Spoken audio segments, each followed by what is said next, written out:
There are two huge issues that recreational players struggle with when it comes to the serve. One is the grip, serving with the right grip. But this video is not about the grip. This video is about the toss. So how to tame your toss and how to get a consistent and precise toss every single time. In addition to showing you exactly how you need to toss, I'm also going to show you some pro footage. And I want to thank two accounts for allowing me to use their footage, Zenracquets and Slow Mo Tennis Pro.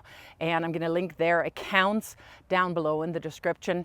Check them out. It's well worth it. I do use a lot of pro footage, and I love to use Roger Federer because he's perfect. Let's face it, he's perfect. He's an athletic genius.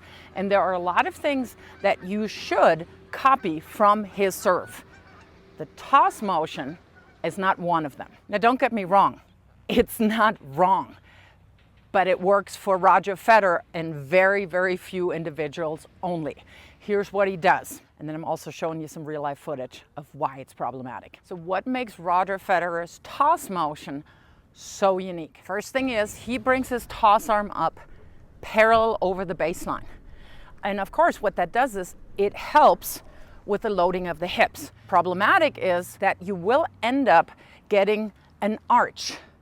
And a lot of times that ball goes too far over our left shoulder. And even if we toss it correctly for a kick serve, a lot of recreational players then modify their toss for a flat or a slice serve by bringing up the arm more over the court. So I'm completely telegraphing my opponent what I'm doing if I am using this. The second thing that Roger does that's truly unique to him is that he's actually looking at his opponent. And he said that he's trying to get some last millisecond information because a lot of times the returners are cheating to one side or another because, yeah, they're almost kind of guessing. The thing that Roger can do that very few recreational players can do is he can hit all types of serves, slice, flat, or kick, from one toss. He doesn't have to vary his toss as much as regular mere mortals have to do.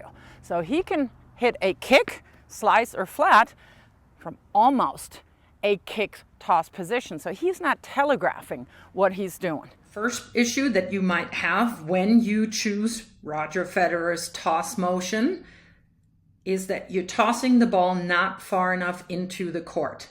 So you see here, this is straight up, but it is directly over the baseline here. And that is because the toss arm came up parallel over the baseline. And ideally you want to have the ball come down about a foot, foot and a half, so that when you're actually making contact, there is a tilt right here.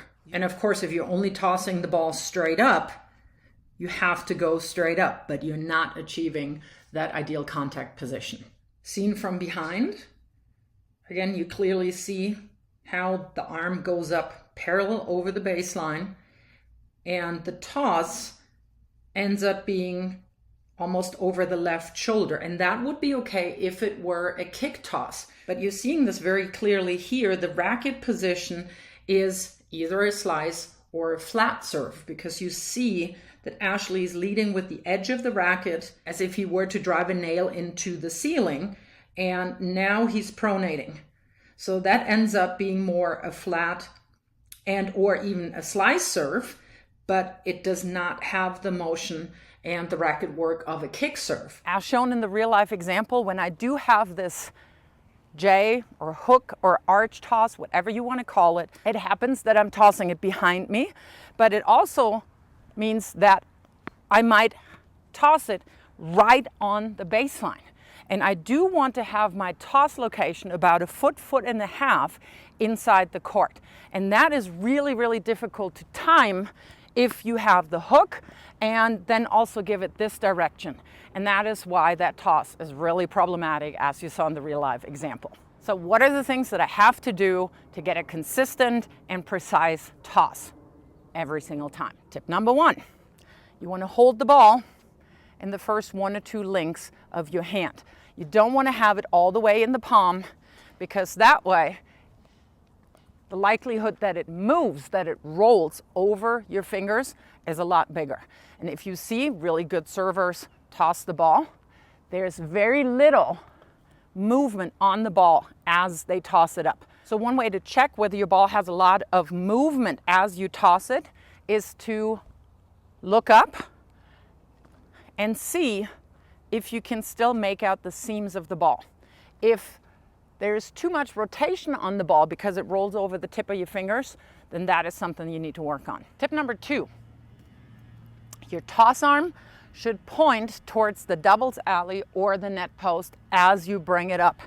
So if you touch your thigh and come up straight, this is where you want to toss it. And because you have your arm over the court, you already have the ball toss further inside the court. And of course, that is the same whether you serve from the ad side or from the deuce court, or of course then for a lefty, your right arm points towards the doubles alley or the net post. Next tip, keep your toss arm straight. If you have it bent in any way, there's just too much variety, because any half degree or any half centimeter, millimeter that you are moving the arm here will give you a different angle on which you're actually bringing the toss arm up, and that adds to instability. You will have a very consistent toss if you're releasing the ball between eye level and top of your head, because at this point, your hand is parallel to the ground, and you should be able to release the ball in a straight way, and it is perpendicular to the ground. If you release the ball too early and you're still in your forward motion, the ball goes too far in front. And if you release it too late, your arm is already in a backwards motion and you're tossing it behind you this way. A great way to practice your toss is the bucket drill. So you just put a basket of balls. You can literally put a regular bucket there, or if you don't have anything like that, you just put the racket on the ground about a foot and a half slightly off to your right. Because if you're now making the ball, after you toss it, of course, you let it come down. If you make it into the basket, this is all an acceptable area, a range for your flat and for your slice serves. If you want to practice your kick toss, you just simply step to the right edge of the basket for a right-hander, and of course, all of that is flipped for a lefty. Last tip, when you are practicing your toss, look at that. Try not to just toss and leave your hitting arm completely unengaged, because that's not what you're doing in a match, of course. You want to make sure that you get into your loading position. The actual serve motion might look different, but the key fundamentals are always the same. So let's look at Andrei Rublev first. His toss arm clearly goes up over the court. Ball release is around eye level.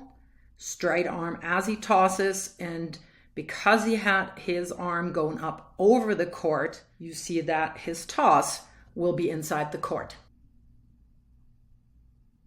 Carlos Alcaraz on the toss arm straight, clearly goes up over the court, releases actually a little lower here, but still around just eye level, top of the head.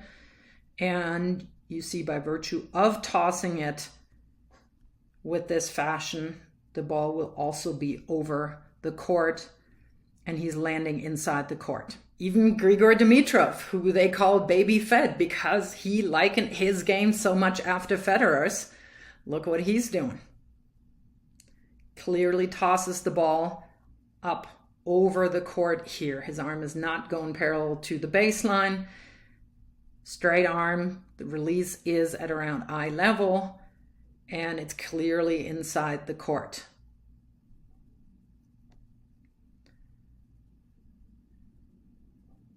As he's making contact here, inside the court. And here another great example of that tilt that I talked about. Feel free to subscribe if you like my videos. You can also follow me on Instagram at Meike Babel, and I'll see you on one of these two channels really soon.